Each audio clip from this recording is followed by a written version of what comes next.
Welcome guys to Unwrapping Christmas with the Gramlings. My name is Francine. I'm here to show you how I wrap gifts. Well, you want to make sure that you start by getting all of your supplies ready. So you want to have wrapping paper, tissue if you're going to do a box. You want to make sure you have scissors, really good pair of scissors. Fabric is amazing. They cut really well through paper. And then you want to have clear, translucent tape so you don't see the tape when you wrap. That's always a plus.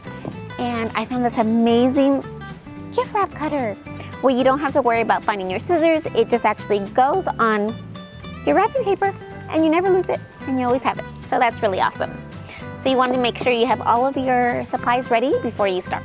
A great place to find the supplies are your craft stores like Fabrics, Joann's Fabrics, Michael's, Tuesday Morning, Dollar Tree. I always like to try to get mine the year before when it's on clearance and on sale, so you get a lot more options and you get a lot more for your money. So you can also find these online. You can go to Target, you can order on Amazon if you like, and have it shipped directly to your home, so you don't have to worry about going into the stores, and then you have all your supplies ready for you. Well, this theme I chose for an event that we're having, a very special event. So I chose the colors based on the color scheme of the event. And since it's going to be very personable for each recipient, I got a little extras to make it just a little more special for each person. Okay, so when choosing your paper for your gift wrapping, I like to do contrasting. So I'll do either a black with a gold or like a white and a gold.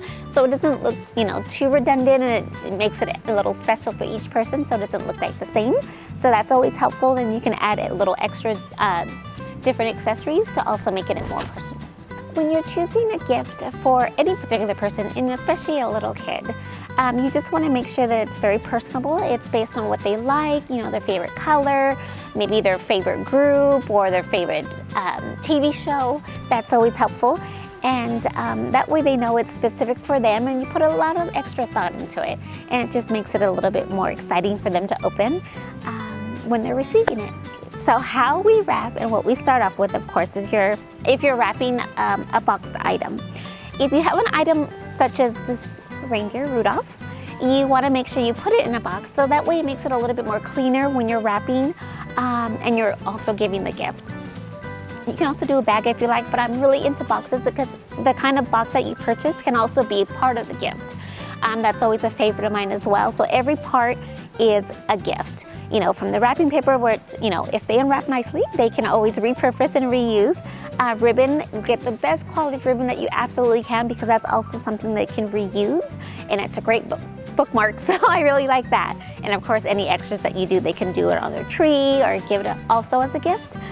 So when you're ready to start, if you have a box item like this one, I prefer, when I'm shopping for wrapping paper, to get the wrapping paper with grid marks inside. So it has a grid inside, a bunch of little squares, which really helps, especially if you're wrapping a lot of the same size box.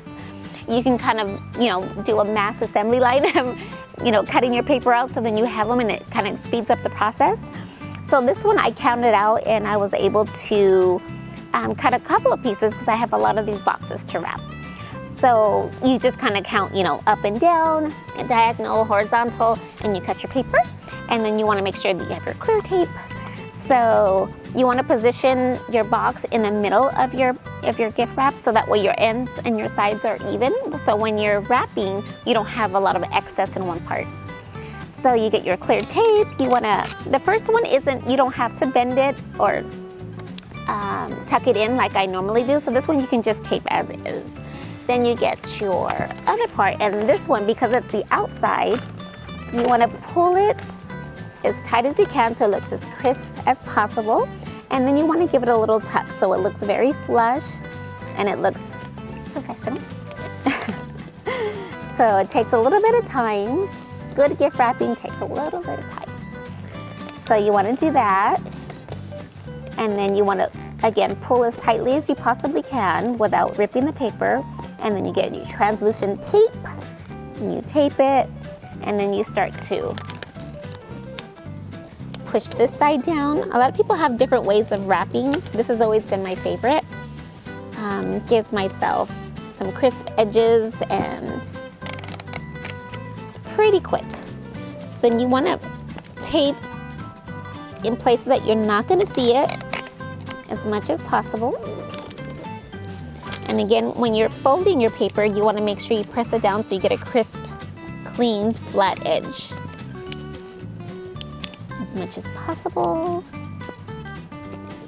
Sometimes the box slides.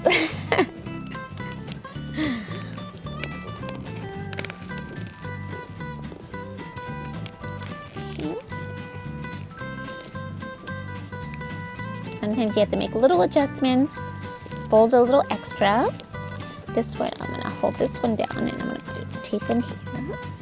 This side you don't have to worry about too much until after you're done.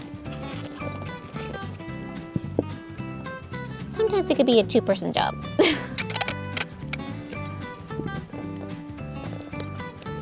So once you get this side down, then you can stand it up.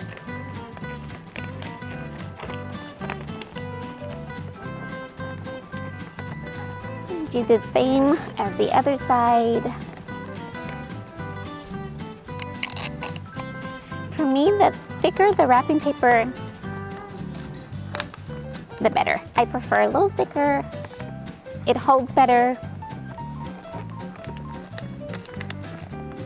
It looks cleaner.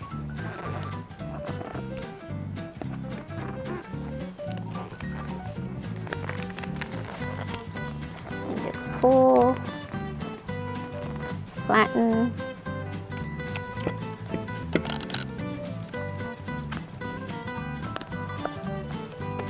Yay! There you go. After you finish wrapping, you want to go ahead and choose your favorite ribbon of whatever you coordinated with your gift, and that's also my favorite part because I absolutely love ribbons. So usually I do a contrast. Sometimes I do the same. It just depends on the person and the event that I'm doing. This wrapping paper I actually chose to do with our blue, which I think is fabulous, ribbon. It's actually a very light velour and it's got the wired edges. If you like a bow that's gonna stick out and it's gonna really make a statement, you wanna go with a wired edge. There's also flat ribbon that you can get, which is still really, really nice, but I really like a statement when it comes to the bows. So I always get wire. Again, the wire edges is really, really important. And then depending on how much ribbon you wanna use, you wanna make sure that you measure before you cut. A lot of times people are like, oh, this looks good, but you want to make sure that you do a mock bow before you cut, so then you can go ahead and decide how much ribbon. So I can tell you right now I'm a little short.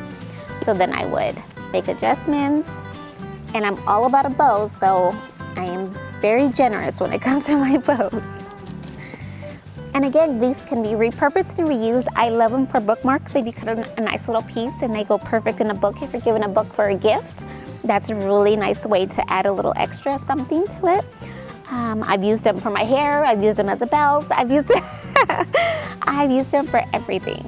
And if anybody knows me, they'll give me back my bows. So this is a mock bow, so I'm just kind of getting an idea if I fluff it out where I'll be. See, again, I'm all about the big ears.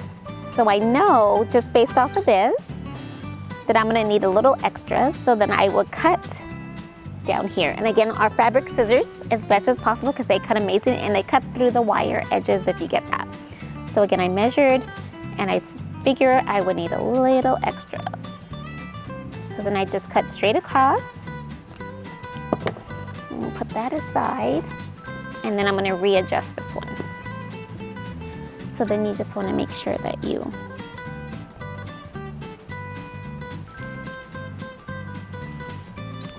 and then when you're tying it, you don't want to tie it too tight where it wrinkles the wrapping, but you still want to get a nice fit.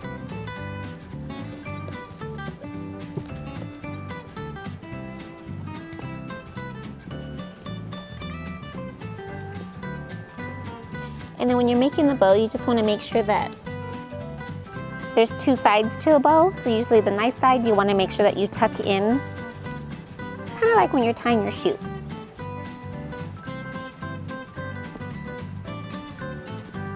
And just pull and adjust, make sure that you have the right side up. And then these are amazing. So this is not gonna stay that way, but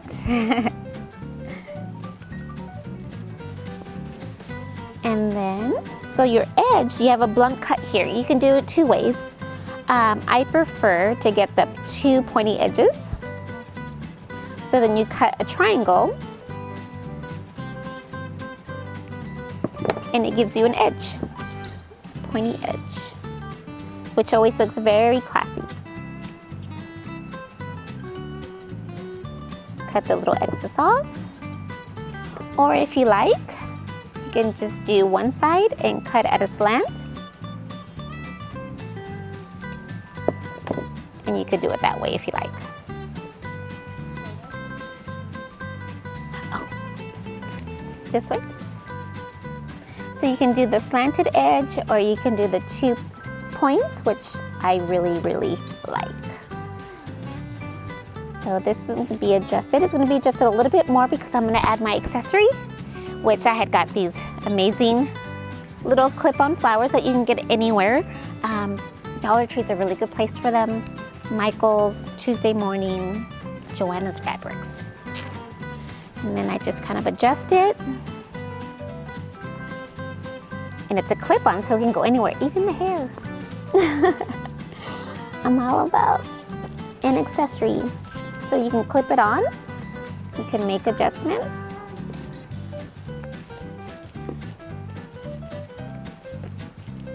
I'm gonna add a little bit more tape there. You can kind of crinkle your edges however you like. You can even get the little glue dots so they stay to the gift.